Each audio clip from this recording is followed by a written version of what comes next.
Assalamualaikum warahmatullahi wabarakatuh. Perkenalkan, nama saya Nindi Maya Putri dengan NIM 5041800003. Saya dari kelas 6A, Fakultas Ekonomi dan Bisnis Islam, jurusan Manajemen Keuangan Syariah. Baik, video ini bertujuan untuk menuntaskan tugas saya di mata kuliah Manajemen Profesi.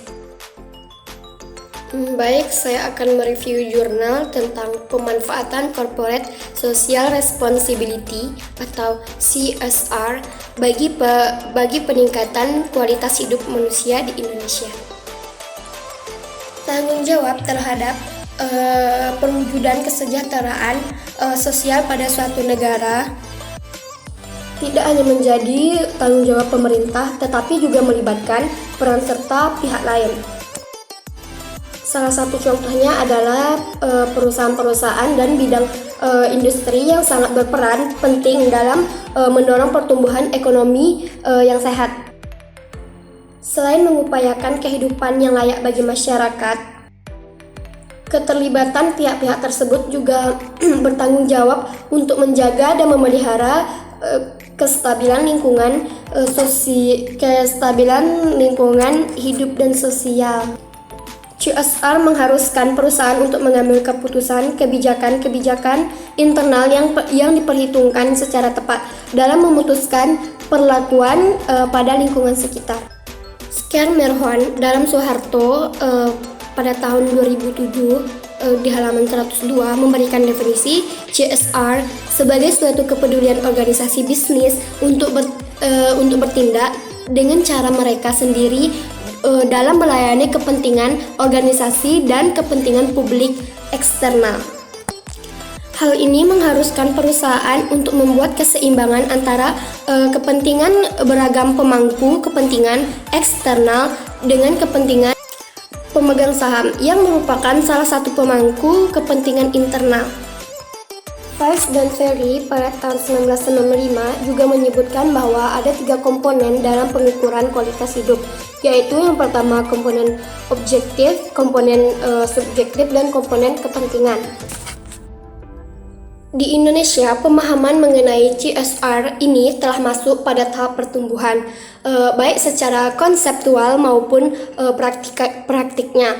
Hal ini menunjukkan bahwa semakin lama masyarakat Indonesia semakin cerdas untuk menerima dan memaknai CSR ini sebagai salah satu pendukung kelangsungan hidupnya. Pola seperti ini semestinya mendapat respon positif dari pemerintah untuk melakukan evaluasi terhadap kontribusi CSR dalam pembangunan di Indonesia. Menurut Organization of Economic and Development atau OECD, indikator kualitas hidup memang secara real dapat terlihat dalam tingkat pendapatan, kepemilikan tempat tinggal, lingkungan yang sehat, stabilitas sosial, kesehatan, dan adanya kesempatan kerja. Dalam penerapan CSR di negara Indonesia, Syaifa Tania pada tahun 2018 mengungkapkan bahwa dari beberapa perusahaan yang beroperasi di Indonesia, sektor industri migas dan pertambangan merupakan sektor paling aktif melakukan aktivitas CSR. Hal ini dapat dimaklumi karena aktivitas dari industri migas memang rentan terhadap peningkatan pencemaran lingkungan yang dapat mempengaruhi kehidupan masyarakat. Penerapan program CSR ini merupakan salah satu bentuk implementasi dari konsep tata kelola perusahaan yang baik atau good corporate governance. Diperlukan tata kelola perusahaan yang baik agar perilaku bisnis mempunyai arahan yang bisa dirujuk dengan mengatur hubungan ke seluruh kepentingan pemangku kepentingan.